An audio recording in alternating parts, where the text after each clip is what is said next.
Hello guys, welcome back to my YouTube channel. Thank you for tuning in. Please don't forget to do the Lost work. Don't forget to subscribe, like and share my videos, and also don't forget to comment on my videos. That really helps a lot in growing the channel. So today I just want to talk about the medical checks in Korea. So the process of the medical checks starts in South Africa. So before we leave South Africa, we live with we have to do our medical checks. They check like TB, they do x-rays, they check a whole lot of things, your blood, if you have any STDs or any type of illnesses, right? They also check for drugs in your system. When I left South Africa, I did my medical checks and they were fine, and I came to Korea. So when you arrive in Korea, you have to do another medical test by the Korean hospitals, right? And that process was fine. But on this other day, I changed my contract and I was moving to a new school. So I went with my boss from my new school. We went to do our medicals. Actually, I was teaching at the kindergarten and I didn't like it. It was the long hours, no breaks, lot of work, and it was so draining, and also the management was just very toxic. So I decided to leave within 3 months of teaching there. So I got another school at Hagwon. Hagwon is an academy, it's an after school program. So students normally go to their normal schools and they come to the Hagwon. So we did our medical checks. I was like, okay, I did it 3 months ago. Like, there's nothing that could go wrong. I didn't even think about it. I was like, okay, I'm just following the protocol. I'm just following the procedure. I have to do medical checks for every new school that I go to, just like everyone in South Korea. So that day it was different because in that evening after we did the medical test, my boss called me on the side and she was like, Lebo, I want to talk to you. Then I was like, oh, okay, no problem. And there's like, is there anything that you want to tell me? I'm like, anything? No, nothing. What are you talking about? Like, I just had my class and I'm, excited. I'm about to go home. Like, what are you talking about? Like, the hospital called me. But before I say anything, I want to know if you want to say anything to me. Then I'm like, what is going on? So now I'm like, hey, it sounds serious. It's getting intense. Like, what is going on? Then she was like, okay, the hospital told me that they called me, they told me you can't do x-ray. Remember, there's also like a bit of a language barrier. You can't do x-ray because you are pregnant. I am pregnant? How? I am so shocked. Like, I'm like, but I did the x-ray test already. I did it. I did all the tests. I already did x-ray. So what do they mean I cannot do the x-ray test? They're like, yeah, you are pregnant. Am I? She's like, yeah, they wrote it in Korean that you are pregnant.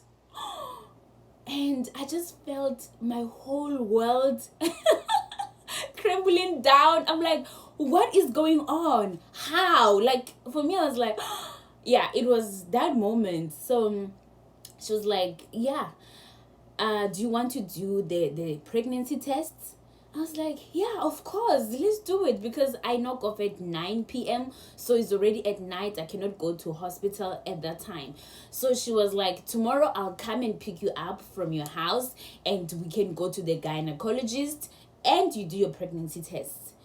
And that night I didn't sleep. I was so stressed. I'm like, why are we even still doing the pregnancy test? Because if the x-ray says you are pregnant, it means you are pregnant. Like, I didn't sleep. I was tossing and turning the whole night.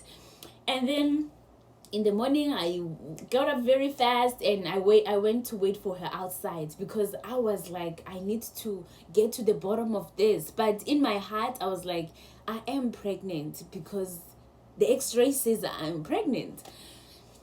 So we we took she came, and then she's like, how are you? I'm like, I'm not okay, I am so stressed out. So she was like also telling me, I had a teacher from the US and she was pregnant. It was a problem for me because she will say she's sick. She'll be like, I cannot come to work today, I am sick. So if I have a teacher that's pregnant, it becomes a problem for me because I have to make a plan to cover up for those classes when they are not feeling well. So but the girl wanted to have a child at the time, and she got married to a Korean guy, so it was part of her plan. But for me, I'm like, what? I'm not ready for this journey and stuff like that. So we went to the gynecologist, and you need to pee inside a bottle and do the test. So I can see negative. They wrote negative in English, but everything else is written in Korean. So I'm like, okay, negative means I'm not pregnant, right? And then my boss was like, Lebu, you are not pregnant. I'm like, okay, if I'm not pregnant, how come the x-ray says I am pregnant? So they asked, do you want to do a scan? I'm like, yeah, sure, let's do the scan. Why not? And then we did the scan, and they told me, no, there's no baby here. And they're showing me, see, there's no baby. And also, but we can see some other stuff. We can see some other things. I'm like, other things? Yeah, there's like, oh, you've got some tumors on your womb, in your womb. I'm like, I have some tumors. Yeah, you have to, if you are planning to be a mother in future, you need to have a baby as soon as possible. This is very common, especially with the African or black women. So we don't know what causes it. Even the researchers don't have an answer for that. They don't know what's the cause for that. And we also don't know, what you could do to prevent it. And we just don't know. People are still, the researchers are still researching why there are fibroids and what causes them, what can be done for them to be stopped, right? So I was like, oh, okay, I see. So he was like, you have so many fibroids, and you have to have a child soon. Then I was like, can I do a surgery to remove them? And he was like, yeah, yours are so many, I think it's better just to make a baby, because they might damage your womb as they do the surgery, because there are so many, and this one is so big, it's about 3.5 centimeter, others are small, some are still growing, some, so I'm like, what can I do for now? He was like, you have to come every 6 months to monitor your fibroids to see how big they are, because it's gonna be a problem for you to give birth or to conceive if you wait for too long. So that was scary. Like, firstly, the relief was like, okay, thank God I'm not pregnant. And yeah, they did the pap smear to see how big they are. Yeah, they took a tour. They took a tour inside to see what is really happening. And then then we left the hospital, and my boss was like, okay, let's go and celebrate, let's go have lunch. She's a very nice lady. Then we went to have lunch, but I'm like, why? I was still like, why did they say I'm pregnant? I want to find out why did they say I'm pregnant? And then now she had to call the hospital again, because I wanted closure. Like, where does this come from? Because this was torturing for me. I couldn't sleep all night. I was wondering a lot of things, so I was just like, okay, if I am, then what's next for my life? I didn't plan this. And then now she called the hospital again, the one where I did my test, and they were like, oh, we made a mistake, it was a mistake, we are very sorry. The person that came in before her was pregnant, so we didn't clear some information, we will send you another report. And at that time I was already pissed off. I'm like, these people deserve to be sued, because you don't play with people's lives like that. So with this video, I think for ladies it is important to really know what's going on in your womb, because the issue of fibroids is quite serious.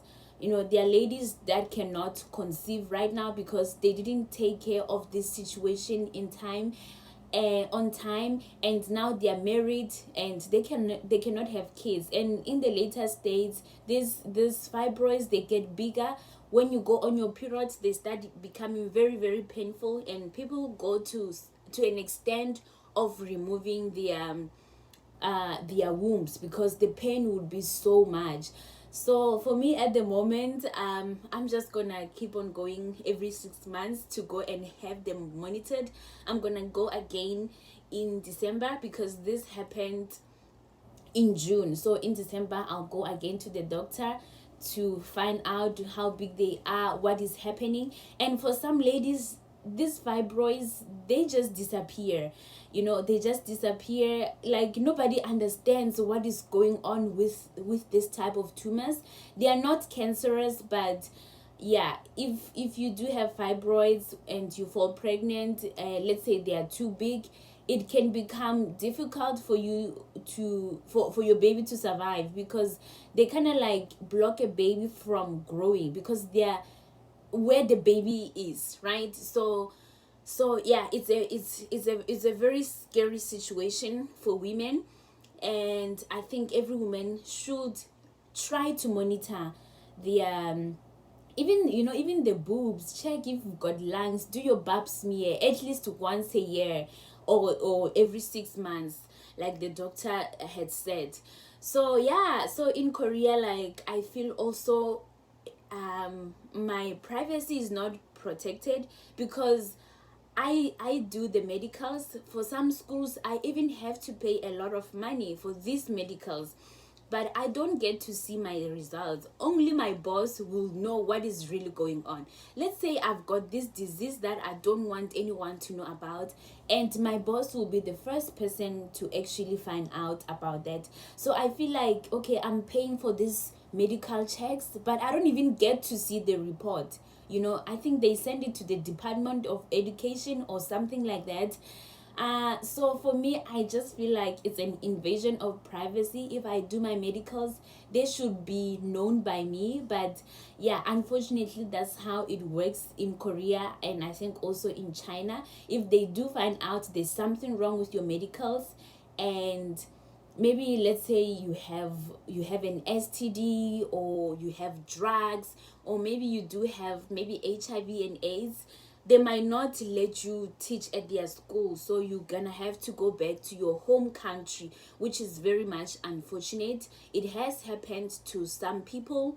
Some people will do medicals in South Africa, and when they get here, they get a different test. So it means there's no school that can actually hire them. That is kind of a humiliation as well, because now someone gets to see what is happening with your body. What if you wanted to keep that information to yourself?